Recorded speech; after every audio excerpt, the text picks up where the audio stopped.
පරත් මක්කම වන්දනාකරුවන් අධීක්ෂණ කිරීම සඳහා සෞදි අරේබියාවෙන් ලබා දෙන බේසා විසාවල වෙනදා වගේම යම් අක්‍රමිකතා සිදු වී ඇති බව මාධ්‍ය වාර්තා කරනවා.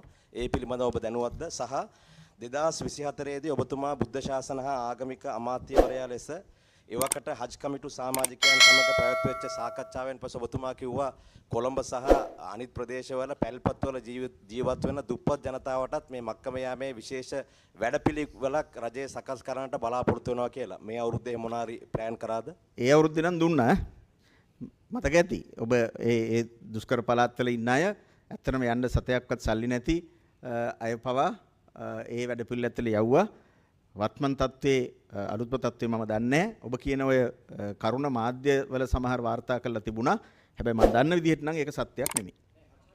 කමිටුවේ සභාපතිවරයාම මේ පිළිගත්ත එතුමාගේ ඒක ගැන වැඩිදුර මම ඇත්තටම දන්නේ නැහැ. යම් යම් මාධ්‍යවල ඒ පිළිබඳ විවිධ ඒවා තිබුණා.